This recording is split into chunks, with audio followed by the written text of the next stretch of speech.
Hey guys, it's Miss Garavelli. I am going to be reading you chapter 15. I'm very ashamed of myself because I did not bring home my highlighters, but I highlighted some important things and just wrote a couple of notes. And I'm also going to be talking you through a couple of thoughts as we read as well. Okay, so chapter 15. Luke sat up, checking his arms to make sure she hadn't broken anything. You're lying, the girl said, but she made no effort to tackle him again. She crouched, looking puzzled for a few moments. Then she grinned. I got it. You're another one. Great code word. I'll have to think about using that for the rally. Now it was Luke's turn to squint in confusion. The girl giggled. I mean, you're another shadow child, right? Shadow. Luke wondered why his brain seemed to be slowing down.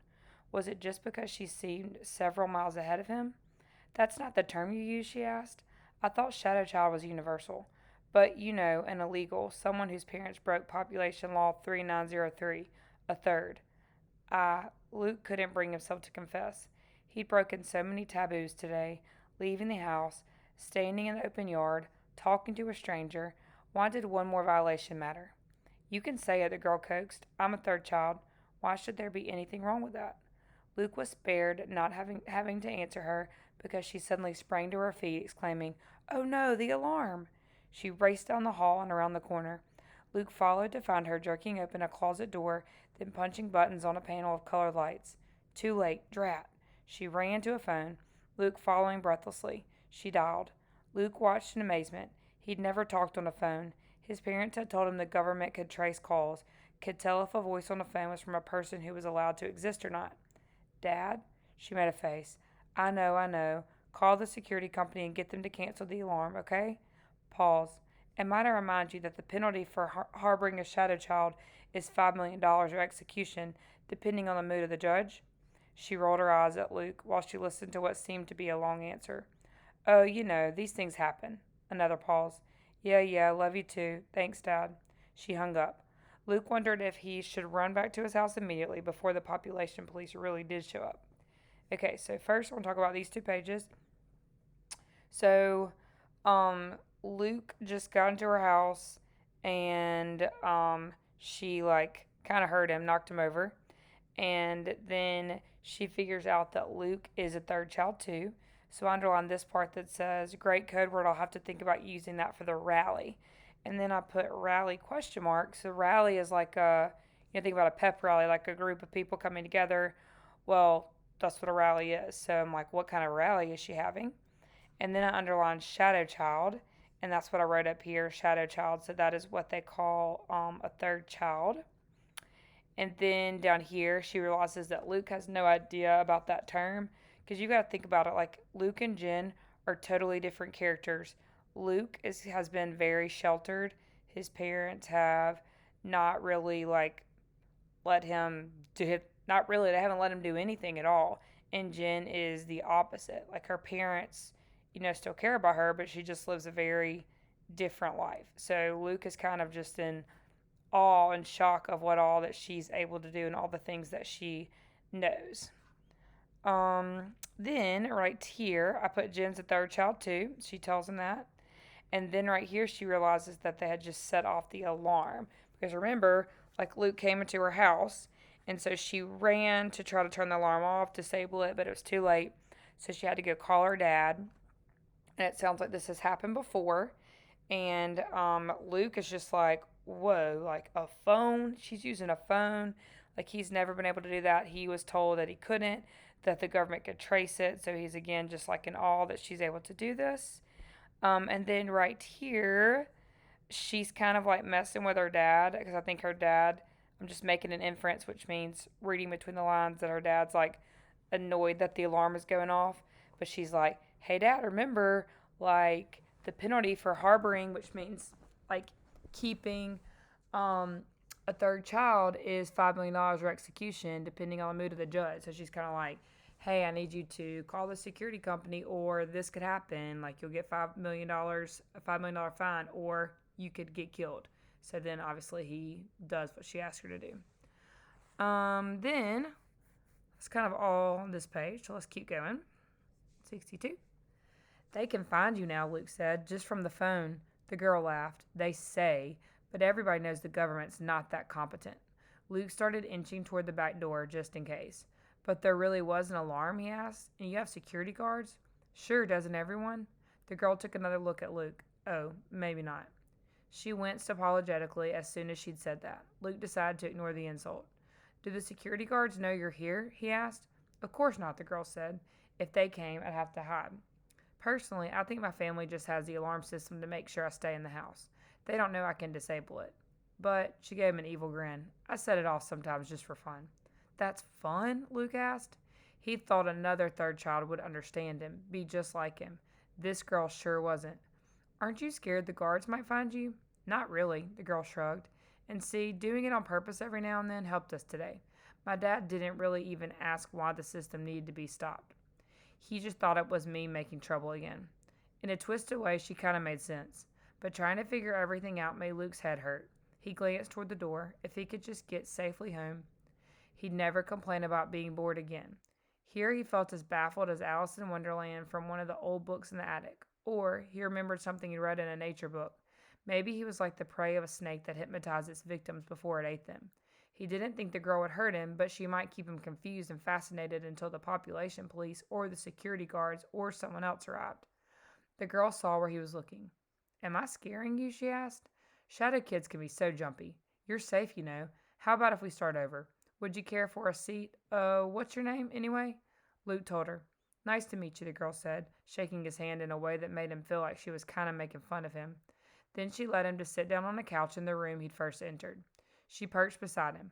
I'm Jen. Really, it's Jennifer Rose Talbot. But do I look like a Jennifer? She shook her head and spread out her arms as if Luke should understand something from her rumpled sweatshirt and messy hair. Luke frowned. I don't know, he said. I don't know any Jennifers. Just Matthew and Mark and Mother and Dad. He knew his parents' real names were Edna and Harlan, but he wondered if he shouldn't keep that a secret, just in case. Okay, so go back to this page. Luke has been told, like, that since Jen used the phone, that they would be able to, the government would be able to trace her, like his parents always told him that. So he says, they can find you now, Luke said, just from the phone. So the girl laughs. So she's pretty much like, yeah, like, people tell you that, but that's really not true. Like, the government's really not that smart. And then she tells him that they really do have a security system and security guards. And she looks at him and she's like, doesn't everybody have security guards? And he's like, no, actually, like, y'all are rich and we're not. And so she genuinely feels bad about that because she just didn't realize. She just made kind of a not very smart comment. And then down here, she talks about how the security guards don't know that she's there, and sometimes she just sets off the alarm just for fun. And Luke's like, that's fun. Like, Jen is kind of stressing him out at this moment. And so that's why I wrote down right here, Jen was totally different than Luke. He, again, is just not used to this kind of behavior. And then right here, I wrote, Jen makes Luke a little uncomfortable / nervous. So he keeps kind of looking at the back door. That's why she says right here, am I scaring you? And he's probably thinking, yeah, you are. And so she realizes that she's being maybe a little too much right now. And so she's like, let's just start over. She tells him her name, which is Jennifer Rose Talbot, and she goes by Jen. And then he talks about how he doesn't know anybody except his immediate family. And he's kind of nervous that maybe he shouldn't even be telling this information because, again, he's been told all his life, like, to be so scared of the government. So I'm going to keep going. Probably he shouldn't have even mentioned Matthew and Mark, but he was surprised into it, thinking suddenly about how there was a world full of people outside his house, with a world full of different names he'd never heard of. The girl said. Then I have to explain. A Jennifer's supposed to be, like, really girly and prissy, so the joke's on Mom. She wanted some frilly little girl she could put in lacy dresses and sit in the corner like a doll. She paused. Are Matthew and Mark her older brothers? Luke nodded. So you've never met anyone outside your immediate family? Luke shook his head no. Jen looked so amazed, he felt he had to defend himself.